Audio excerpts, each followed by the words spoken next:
श्री शिवाय नमस्तुभयम। दोस्तों, आप सभी लोग जानते हैं कि 8 दिसंबर 2024 यानी रविवार को पड़ रही है मार्गशीर्ष महीने की सप्तमी तिथि। और दोस्तों, यह वह सप्तमी तिथि है जो मार्गशीर्ष महीने में पड़ने वाली सबसे बड़ी तिथि है, क्योंकि यह रविवार के दिन पड़ रही है और इसका बहुत ही बड़ा और विशेष महत्व होता है।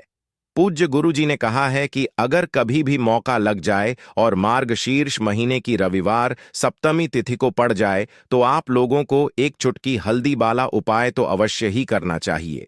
इन दोनों का संयोग बहुत कम आता है और इसी के साथ में गुरु जी ने अपनी शिव पुराण कथा में बताया है कि इस दिन आपको एक चुटकी हल्दी वाला उपाय तो आपको अवश्य ही करना चाहिए, क्योंकि ऐसा दिन पूरे साल में सिर्फ एक ही बार आता है। और दोस्तों, आप सभी लोग जानते हो कि रविवार सप्तमी तिथि का अगर सबसे बड़ा कोई उपाय है तो एक चुटकी हल्दी वाला उपाय है। तो दोस्तों, इस रविवार सप्तमी तिथि के दिन आप लोगों को इस एक चुटकी हल्दी वाला उपाय को जरूर करना है। बहुत सारे लोग होंगे जिन लोगों ने इस उपाय को ना किया हो, मतलब पूरा साल निकल गया, उन्होंने किसी भी दिन इस एक चुटकी हल्दी वाला उपाय को ना किया हो। पर दोस्तों, आपके पास एक आखिरी मौका बचा हुआ है जो कि 22 अक्टूबर के दिन है। तो इस दिन आप लोगों को इस वाले उपाय को जरूर कर लेना है। भले ही आपने पूरे महीने भर इस उपाय को ना किया हो, पर अगर आपने इस मार्ग शीर्ष महीने के रविवार सप्तमी तिथि के दिन अगर इस वाले उपाय को कर लिया तो आपको इस उपाय को करने का वह फल मिलेगा जिसकी आपने कभी कल्पना भी नहीं करी होगी। इसीलिए आप लोग इस वाले उपाय को एक बार जरूर कर लेना है, ताकि आप लोगों के हाथ से यह मौका ना जा सके और आपको इस उपाय को करने का फल मिल सके। दोस्तों, यह उपाय पंडित जी ने अपनी अभी की ही श्री शिव महापुराण की कथा में बताया है, जिस उपाय को आज हम आपको बहुत अच्छे से समझाने वाले हैं। इस वीडियो को देखने के बाद इस उपाय को समझने के लिए आपको कोई और वीडियो को देखने की जरूरत नहीं पड़ेगी। तो चलिए दोस्तों, उपाय को शुरू करते हैं। देखिए, यह इस मार्गशीर्ष महीने के रविवार सप्तमी तिथि के दिन यह इतना खास होता है, इतना महत्वपूर्ण होता है। देखा गया है कभी कभी बड़े बड़े पूजा पाठ अनुष्ठान से जो मनोकामना पूर्ण नहीं होते, वह मार्गशीर्ष महीने के रविवार सप्तमी तिथि के दिन एक छोटे से उपाय करने से ही आपकी मनोकामना पूर्ण हो जाती है। और बहुत सारे लोगों ने इस उपाय को किया भी है और उनको इस उपाय को करने का फल भी जरूर मिला है। अगर आप लोग भी इस उपाय को करना चाहते हैं तो आप इस उपाय को पहले अच्छे से समझ लेना, सुन लेना, उसके बाद करना। आपको इस उपाय का फल जरूर मिलेगा। और इस उपाय को कर लेने से आपके घर में चाहे किसी भी प्रकार की दुख और समस्या क्यों ना चल रही हो, आपको उसका कारण भी नहीं पता है कि भाई यह समस्या किस कारण से चल रही है। उसका कुछ भी कारण हो सकता है, जैसे पितृदोष हो सकता है या किसी भी तरह का मंगल दोष भी हो सकता है। तो इस दिन आप लोगों को यह वाला उपाय कर लेना है। यह एक ऐसा उपाय है जिस उपाय को अगर किसी विशेष दिन पर किया जाए तो भाई उस विशेष दिन का जो है वह तो हमें मिलता ही मिलता है, पर हमने उस दिन पर इस उपाय को किया है तो हमें उससे भी बड़ा फल मिलता है, और फल बहुत जल्दी मिलता है, क्योंकि आप इस उपाय को बहुत ही बड़े और विशेष दिन पर कर रहे हो। तो चलिए अब उपाय के बारे में बात करते हैं, लेकिन उससे पहले आप लोगों को यह जानना आवश्यक है कि आखिर यह उपाय किस समय करना है, किसको करना है और कैसे करना है। तो चलिए हम आगे आपको वीडियो में एक एक करके बता देते हैं।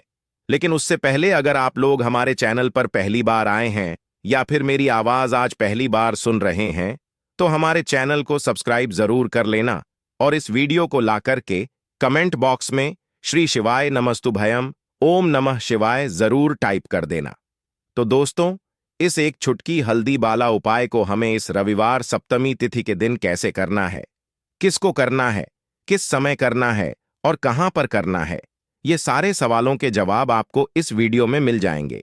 और जो ये वीडियो देखेगा भाई, उसको एक चुटकी हल्दी वाला उपाय जरूर करना चाहिए, क्योंकि इस दिन हल्दी का भी बहुत ही बड़ा और विशेष महत्व होता है। और जब बात आ जाए एक चुटकी हल्दी वाला उपाय की, तो यह सोने पर सुहागा वाली बात हो जाती है और यह एक बहुत ही बड़ा उपाय हो जाता है इस रविवार सप्तमी तिथि का। तो अब दोस्तों, इस एक चुटकी हल्दी वाला उपाय को आखिर करना किसको है, सबसे पहले हम लोग वह बात जान लेते हैं। तो देखो, घर की जो बड़ी माताएं बहनें होती हैं, उन माताओं बहनों में से कोई भी एक बड़ी माता बहन इस वाले उपाय को कर सकती है। और दोस्तों, अगर आप चाहे तो अपने घर में से सभी सदस्यों को भी इस उपाय को करवा सकते हैं। अगर किसी व्यक्ति की खुद की कोई मनोकामना है, खुद की कोई दुख और परेशानी है जो कि वह अपने लिए ही करना चाहता है, इस वाले उपाय को तो वह खुद अपने लिए भी कर सकता है। बाकी अगर कोई घर में से ऐसा है जो कि अपने पूरे घर परिवार की सुख और शांति के लिए यह वाला उपाय करना चाहता है, तो भाई वह भी कर सकता है, उसमें भी कोई दिक्कत वाली बात नहीं है।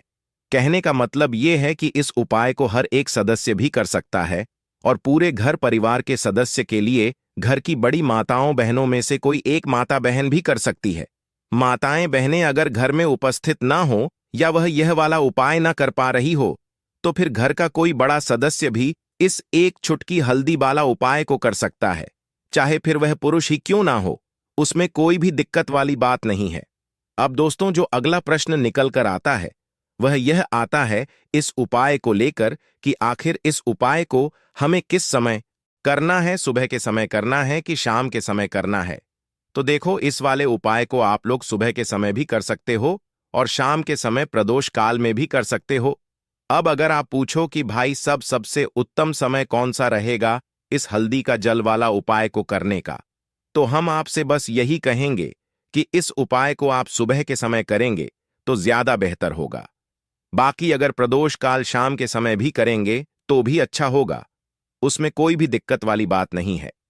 तो अब दोस्तों, जो अगली सबसे बड़ी और महत्वपूर्ण बात आती है वह यह आती है कि सुबह अगर हम उपाय को करेंगे तो हमें कितने बजे से लेकर कितने बजे तक के बीच में करना है, और शाम के समय प्रदोष काल में करेंगे तो हमें कितने बजे से लेकर कितने बजे के बीच में करना है।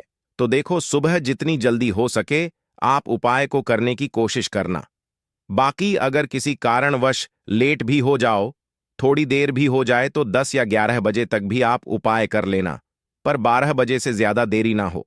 ठीक है, इस बात का ध्यान रखना।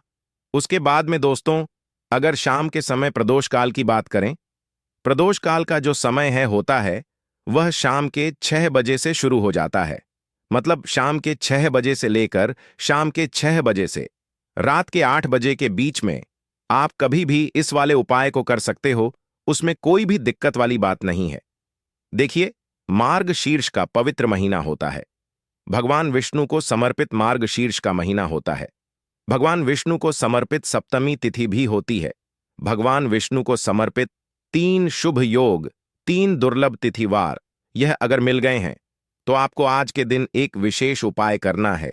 आप आपके घर में आपके घर का जो मटका है, जो ठंडा जो जल है, माटी का जो मटका है, उस माटी के मटके के जल से आपको वह जल जो है वह तांबे के पात्र में लेना है, और इस पात्र के अंदर आपके रसोई घर से आपको एक छुटकी हल्दी इस पात्र के अंदर आपको मिला देना है।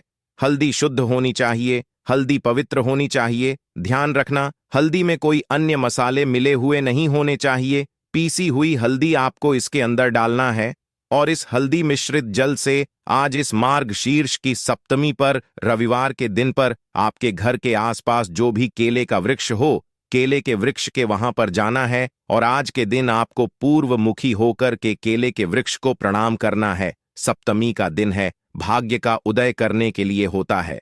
देखो, जब आप तांबे के पात्र के अंदर एक छुटकी हल्दी डालोगे तब आपको ओम ब्रह्म बृहस्पति नमः इस मंत्र का कम से कम 11 बार जाप करना है। और जब आप केले के वृक्ष के वहां पर जाओगे और केले के वृक्ष को प्रणाम करोगे, सप्तमी का दिन केले के वृक्ष को अगर आप निहारते हैं तो आज के दिन आप साक्षात भगवान विष्णु को निहारते हैं। केले का देव वृक्ष बहुत ही पवित्र, बहुत ही पॉजिटिव एनर्जी, जो कि आपके भाग्य, जो आपका रूठा हुआ भाग्य है, उसे चमकाने में सहायक होता है।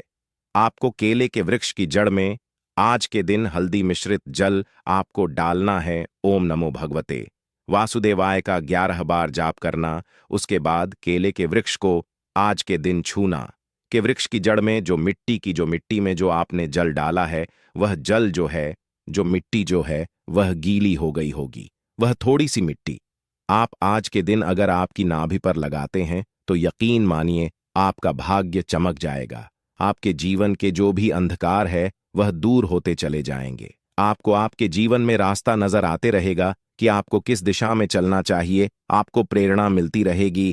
आपका जीवन जो है वह बहुत ही सरल बन जाएगा, बहुत ही प्रभावशाली उपाय है। यह मिट्टी कोई साधारण मिट्टी नहीं है। हल्दी मिश्रित जल आपने इसमें डाला है और यह मिट्टी है केले के वृक्ष की जड़ की। जब और वह भी कौन सा सप्तमी का दिन है, तो यह उपाय आपको गंवाना बिल्कुल भी नहीं है। थोड़ी सी मिट्टी आपकी नाभि पर लगाना, आपका भाग्य चमक जाएगा। पहला उपाय हो गया। दूसरे उपाय के बारे में बात कर लेते हैं। कहते हैं कि मार्गशीर्ष महीने की सप्तमी तिथि पर ही यह उपाय किया जाता है और पूरे साल भर आप कभी भी नहीं कर सकते। यह उपाय केवल कल के दिन, कल का दिन बेहद खास है। कल के दिन यह उपाय आपको कर लेना चाहिए। पीपल का एक पत्ता लेकर के आना। पीपल का पत्ता कड़क नहीं होना चाहिए। पीपल का पत्ता नरम होना चाहिए। बिल्कुल कोमल पत्ता लेना है। पूज्य गुरुदेव ने स्पष्ट रूप से यह उपाय बताया था। तब स्पष्ट रूप से बोला था, कोमल पत्ता यानी कि बिल्कुल मुलासा पत्ता आपको लेना है। साथ में आपको लेना है पीला चंदन। पीला चंदन अगर आपके पास हो तो आप ले लीजिए, नहीं तो बाजार से लेकर के आइए। पीला चंदन हो तो घीस करके उसका पेस्ट के रूप में आपको तैयार कर लेना है। पीपल के पत्ते के ऊपर पीला चंदन आपको रखना है और आपके जीवन में जो भी आप इच्छा व्यक्त करेंगे, महादेव से वह इच्छा आपकी परिपूर्ण होगी। आपके रोग जो है वह दूर हो जाएंगे। पीपल के पत्ते के ऊपर देखो, चिकना वाला जो साइड है ना, वहां पर उसके ऊपर आपको पीला चंदन रखना है। भगवान शिव के मंदिर में जाना है और साथ में आपको तांबे के पात्र के अंदर जल लेना है। और कोई भी अगर रुद्राक्ष आपके पास हो, कोई सा भी रुद्राक्ष, कोई किसी भी कोई से भी मुख का रुद्राक्ष हो, वह आपको लेना है। साथ में एक कटोरी लेकर के जाना। खाली कटोरी देखना कैसे करना है। बहुत सुंदर सा उपाय है। उपाय कल के दिन आपको करना है। क्या करोगे? भगवान शिव के मंदिर में जाओगे। सुबह से लेकर के शाम तक कोई समय की पाबंदी नहीं है। जब आपकी इच्छा हो तब आप जाइए, हो सके तो भगवान शिव का, जैसे कि 9 बजे सुबह, प्रातः 10 बजे, जब सब भगवान के ऊपर जल